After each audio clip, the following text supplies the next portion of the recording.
ओम शांति। 30 मार्च 2024। बाबा के महावाक्य। मीठे बच्चे, प्राण दान देने वाला बाप है। वह नॉलेज ऐसी देते हैं जिससे प्राण दान मिल जाता है। ऐसे प्राण दान देने वाले बाप को प्यार से याद करो। प्रश्न: किस आधार पर 21 जन्मों तक तुम्हारे सब भंडारे भरपूर रहते हैं? उत्तर: संगम युग पर तुम बच्चों को जो नॉलेज मिलती है वह सोर्स ऑफ इनकम है। इस पढ़ाई के आधार से सब भंडारे भरपूर हो जाते हैं। इस पढ़ाई से 21 जन्मों की खुशी मिल जाती है। ऐसी कोई चीज नहीं जिसके प्राप्ति की इच्छा रहे। बाबा नॉलेज का दान ऐसा देते हैं जिससे आत्मा क्या से क्या बन जाती है। ओम शांति। भगवान उवाच: सालीग्राम समझते हैं शिव बाबा हमको पढ़ाने आते हैं। बच्चे जानते हैं वही सृष्टि के आदि मध्य अंत को जानते हैं। बच्चों को अब कोई नई बात नहीं लगती। समझ में आ गया है मनुष्य तो सब भूले हुए हैं। जिसने पढ़ाया उनके बदले पहले नंबर में पढ़ने वाले का नाम डाल दिया है। तुमको पढ़ते पढ़ते यह बात सिद्ध करनी है। भारत के शास्त्रों की ही बात है और धर्म के शास्त्रों की नहीं। भूल ही भारत के शास्त्रों की है। तुम्हारे सिवाय यह बात और कोई सिद्ध नहीं कर सकता। बच्चे जानते हैं यह अनादि ड्रामा है, फिर भी रिपीट होगा। तुम मनुष्य मात्र को सुधारने का पुरुषार्थ करते हो। मनुष्य जब सुधरते हैं तो दुनिया ही सुधर जाती है। सतयुग है सुधरी हुई नई दुनिया और कलयुग है अनसुधरी हुई पुरानी दुनिया। यह भी तुम बच्चे अच्छी रीति समझते हो और धारण कर समझाने लायक भी बनते हो। इसमें बड़ी रिफाइननेस चाहिए। बाबा तुमको कितना रिफाइन कर समझाते हैं, सुधारते हैं। बाप कहते हैं जब तुम सुधर जाते हो फिर मुझे सुधारने की जरूरत नहीं रहती। तुम अन आर्य बन पड़े थे, अब आर्य अर्थात देवी देवता बनना है। सो तो सतयुग में ही होंगे। वह सब सुधरे हुए थे, अब अनसुधरेले उनकी पूजा करते हैं। यह किसकी बुद्धि में नहीं आता कि हम उनको क्यों सुधरेले कहते हैं। हैं सब मनुष्य जो सुधरेले आर्य थे वही सब अनसुधरेले बने हैं। आर्य और अन आर्य। बाकी वह जो आर्य समाज है वह मठ पंथ है। यह सब झाड़ से क्लियर समझ सकते हैं। यह है मनुष्य सृष्टि का झाड़। इसकी आयु 5000 वर्ष है। इसका नाम कल्प वृक्ष है, परंतु कल्प वृक्ष अक्षर से मनुष्यों की बुद्धि में झाड़ नहीं आता है। तुमको झाड़ के रूप में समझाया है। वह कह देते कल्प लाखों वर्ष का है। बाप कहते 5000 वर्ष का है। और कोई कितनी आयु सुनाते, कोई कितनी, पूरा समझाने वाला कोई है नहीं। आपस में कितना शास्त्रवाद करते हैं। तुम्हारी तो यह रूह रिहान है, तुम सेमिनार करते हो, इसको रूह रिहान कहा जाता है। प्रश्न उत्तर समझने के लिए भी करते हैं। बाबा जो कुछ तुमको सुनाते हैं उससे ही टॉपिक निकाल तुम सुनाते हो। वो लोग क्या सुनाते हैं यह भी तुम जाकर सुनो। फिर आकर सुनाना चाहिए कि इस प्रकार का वाद विवाद चलता है। पहले तो यह समझाना है कि गीता का भगवान कौन। भगवान बाप को भूलने कारण बिल्कुल चट खाते में आ गए हैं। तुम बच्चों का तो बाप से लव है, तुम बाबा को याद करते हो, बस बाबा ही प्राण दान देने वाला है। नॉलेज का दान ऐसा देते हैं जो क्या से क्या बन जाते हैं। तो बाप पर लव रहना चाहिए। बाबा हमको ऐसी ऐसी नई बातें सुनाते हैं। हम श्री कृष्ण को कितना याद करते हैं, वह कुछ देता ही नहीं। श्री नारायण को याद करते हैं, याद करने से कुछ होता है क्या? हम तो कंगाल के कंगाल ही रह गए। देवताएं कितने सॉल्वेंट थे। अब सभी आर्टिफिशियल चीजें हो गई हैं, जिसका दाम नहीं उनका आज दाम हो गया है। वहाँ अनाज आदि के दाम की बात ही नहीं। सबको अपनी अपनी प्रॉपर्टी आदि है। कोई अप्राप्त वस्तु नहीं जिसके प्राप्ति की इच्छा रहे। बाबा कहते हैं, मैं तुम्हारा भंडारा भरपूर कर देता हूँ। तुमको ऐसी नॉलेज देता हूँ जिससे तुम्हारा भंडारा भर जाता है। तुम्हारी बुद्धि में है knowledge is source of income. Knowledge ही सब कुछ है। इस पढ़ाई से तुम कितना ऊंच बनते हो। पढ़ाई का भंडार है ना। वह टीचर्स पढ़ाते हैं, उनसे अल्पकाल का सुख मिलता है। इस पढ़ाई से तुमको 21 जन्म का सुख मिलता है। तुम बच्चों को बहुत खुशी होनी चाहिए। यह समझने में टाइम लगता है। जल्दी कोई समझ ना सके। कोटों में कोई निकलता है। आधा कल्प सभी मनुष्य एक दो को गिराते ही आए हैं। चढ़ाने वाला एक बाप है। बेहद की पढ़ाई पढ़ाने वाले के बदले पढ़ने वाले का नाम डाल दिया है। दुनिया इन बातों को नहीं जानती। कहते हैं भगवानुवाच पढ़ाकर गई। फिर उनका कोई शास्त्र रहता नहीं। सतयुग में कोई शास्त्र है नहीं। यह सब हैं भक्ति मार्ग के शास्त्र। कितना बड़ा झाड़ है। भक्ति की यह अनेक टाल टालियां ना हो तो झाड़ का नाम भी ना रहे। यह सब धारणा करने की बातें हैं। तुम धारणा करते हो। पढ़ाने वाला तो पढ़ाकर गुम हो जाता है। पढ़ने वाले आकर विश्व के मालिक बनते हैं। कितनी नई बातें हैं। एक भी बात कोई की बुद्धि में बैठती नहीं है। स्टूडेंट भी तुम सब नंबरवार हो। कोई पास होते, कोई फेल होते। यह है बेहद का बड़ा इम्तिहान। तुम जानते हो, हम अभी अच्छी तरह पढ़ेंगे तो कल्प कल्पांतर अच्छा पढ़ेंगे।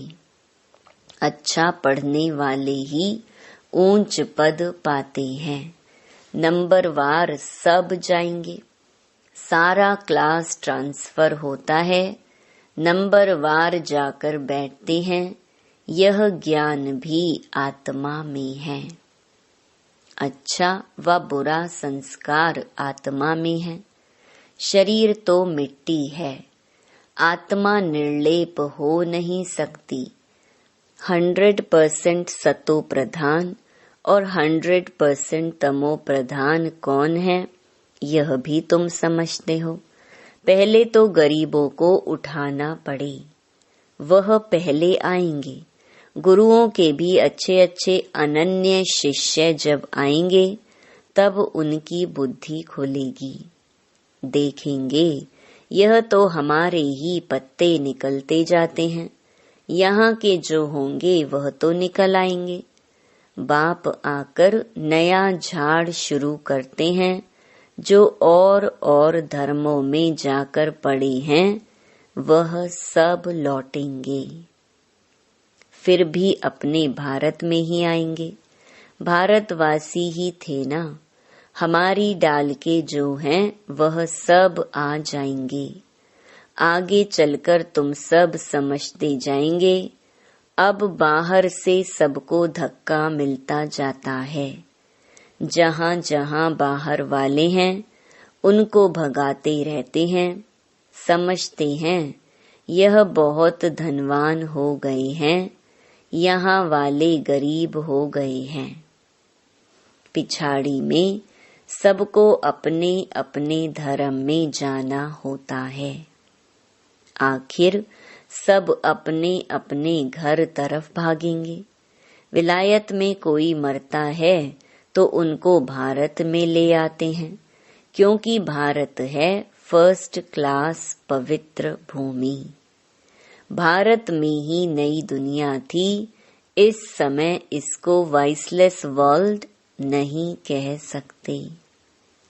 यह है विशियस वर्ल्ड, इसलिए बुलाते हैं हे पतित पावन आओ, आकर हमको पावन बनाओ।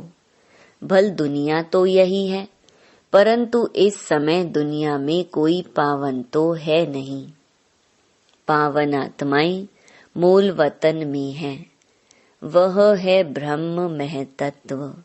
सब पावन बनकर वहां जाएंगे। फिर नंबरवार आएंगे पाठ बजाने। आदि सनातन देवी देवता धर्म का यह फाउंडेशन है। फिर 3 ट्यूब निकलती हैं, यह तो देवता धर्म है। यह कोई ट्यूब नहीं है। पहले यह फाउंडेशन, फिर 3 ट्यूब्स निकलती हैं। मुख्य हैं 4 धर्म। सबसे अच्छा धर्म है यह ब्राह्मण धर्म। इनकी बहुत महिमा है। हीरे जैसा तुम यहाँ बनते हो। बाप तुमको यहाँ पढ़ाते हैं तो तुम कितने बड़े हो। देवताओं से भी तुम ब्राह्मण बड़े नॉलेजफुल हो। वंडर है ना। हम जो नॉलेज लेते हैं वह हमारे साथ चलती है, फिर वहाँ नॉलेज को ही भूल जाते हैं। तुम जानते हो पहले हम क्या पढ़ते थे, अब हम क्या पढ़ते हैं। ICS वाले क्या पढ़ते हैं और बाद में क्या पढ़ते हैं, फर्क तो है ना। आगे चलकर तुम बहुत नई पॉइंट सुनेंगे, अभी नहीं बताएंगे। पार्ट ही आगे सुनने का है। बुद्धि में रहता है नॉलेज का पार्ट जब पूरा होना होगा, तब हम भी उस समय बाबा के ज्ञान को धारण कर लेंगे। फिर हमारा पार्ट स्वर्ग में शुरू हो जाएगा, उनका पार्ट पूरा हो जाएगा। बुद्धि में बहुत अच्छी धारणा चाहिए। सिमरन करते रहो, बाप को याद करते रहो। याद नहीं होगी तो कम पद पाएंगे। बाप को याद करते करते शरीर का भान निकल जाएगा। सन्यासी भी इस अवस्था का अभ्यास करते करते शरीर छोड़ देते हैं, परंतु उन्हों का रास्ता अलग है, इसीलिए उनको फिर जन्म लेना पड़ता है। फॉलोअर्स समझते हैं वह ब्रह्म में लीन हो गया, फिर वापस आ नहीं सकता। बाप समझाते हैं वापस कोई भी जा नहीं सकते। पिछाड़ी में सब एक्टर्स जब स्टेज पर आएंगे तब फिर घर जाएंगे। वह है हद का विनाशी नाटक, यह है बेहद का अविनाशी नाटक। तुम अच्छी तरह समझा सकते हो, यह ड्रामा जो मिसल चलता है। वह तो फिर छोटे छोटे ड्रामा बनाते हैं, झूठी फिल्म बनाते हैं। उनमें थोड़ी अच्छी बातें होती हैं, जैसे विष्णु अवतरण दिखाते हैं। ऐसे नहीं ऊपर से कोई उतर आता है। लक्ष्मी नारायण पार्ट बजाने आते हैं, बाकी ऊपर से कोई नहीं आते हैं। अब तुम बच्चों को बाप पढ़ाते हैं, तब यह बातें तुम सब समझ सकते हो। पहले तुम भी तुच्छ बुद्धि थे, जब बाप ने समझाया है तब तुम्हारे कपाट खुल गए हैं। इतना समय जो कुछ सुना वह कोई काम का नहीं था, और ही गिरते गए, इसलिए तुम सबसे लिखवाते हो। जब लिख कर देवें तब समझा जाए, कुछ बुद्धि में बैठा है। बाहर से आते हैं, फॉर्म भराते हैं, तो मालूम पड़े हमारे कुल का है। मूल बात है बाप को जानना। समझें कि बरोबर कल्प कल्प बाप हमको पढ़ाते हैं। यह पूछना है कब से पवित्र बने हो। जल्दी नहीं सुधरते। घड़ी घड़ी माया पकड़ लेती है, देखती है कच्चा है तो हप कर लेती है। कई महारथियों को भी माया हप कर गई। शास्त्रों में भी मिसाल अभी के हैं। मंदिर में भी घोड़े सवार, महारथी, प्यादे आदि दिखाते हैं। तुम अब अपना यादगार देखते हो। जब तुम बन जाएंगे तो भक्ति उड़ जाएगी। तुम किसको माथा नहीं टेक सकते हो। तुम पूछेंगे यह कहाँ गए, इनकी बायोग्राफी बताओ। बाबा ने तुम बच्चों को नॉलेजफुल बनाया है, तब तुम पूछते हो तो नशा रहना चाहिए। पास विद ऑनर 8 होते हैं। यह बहुत बड़ा इम्तिहान है। अपने को देखना है, हमारी आत्मा पवित्र बनी है। बैटरी भरेगी तब जब योग होगा। बाप से योग होगा तो सतो प्रधान बनेंगे। तमो प्रधान आत्मा वापिस नहीं जा सकती है। यह भी ड्रामा है।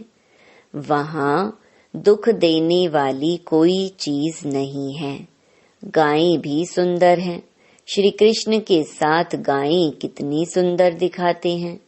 बड़े बड़े आदमी का फर्नीचर भी सुंदर। गायें अच्छा दूध देती हैं, तब तो दूध की नदियां बहती हैं। अब यहाँ नहीं है। अभी तुम नॉलेजफुल बन गए हो। इस दुनिया को तुम तुच्छ समझते हो। इनका सारा किचड़ा स्वाहा होना है, फिर सारा किचड़ा निकल सब स्वच्छ बन जाएंगे। हम अपनी राजधानी में आते हैं, उनका नाम है स्वर्ग। सुनते ही खुशी होती है। अच्छा, मीठे मीठे सिकिलधे बच्चों प्रति मात पिता बाप दादा का याद प्यार और गुड मॉर्निंग। रूहानी बाप की रूहानी बच्चों को नमस्ते। धारणा के लिए मुख्य सार। पहला, इस अनसुधरी पुरानी दुनिया को सुधारने के लिए स्वयं को सुधारना है। अपनी बुद्धि को बाप की याद से रिफाइन बनाना है। दूसरा, आपस में रूह रिहान करनी है, वाद विवाद नहीं। नॉलेज का दान दे, सर्व का भंडारा भरपूर करना है। वरदान, स्वमान की सीट पर स्थित हो, शक्तियों को ऑर्डर प्रमाण चलाने वाले विशाल बुद्धि भव। अपनी विशाल बुद्धि द्वारा सर्व शक्तियों रूपी सेवाधारियों को समय पर कार्य में लगाओ। जो भी टाइटल डायरेक्ट परमात्मा द्वारा मिले हुए हैं, उसके नशे में रहो। स्वमान की स्थिति रूपी सीट पर सेट रहो तो सर्व शक्तियां सेवा के लिए सदा हाजिर अनुभव होंगी। आपके ऑर्डर के इंतजार में होंगी। तो वरदान और वर्षे को कार्य में लगाओ।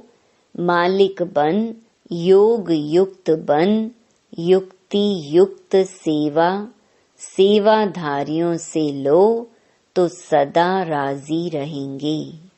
बार बार अर्जी नहीं डालेंगे। स्लोगन, कोई भी कार्य शुरू करने के पहले विशेष यह स्मृति इमर्ज करो कि सफलता मुझ श्रेष्ठ ब्राह्मण आत्मा का जन्म सिद्ध अधिकार है। ओम शांति।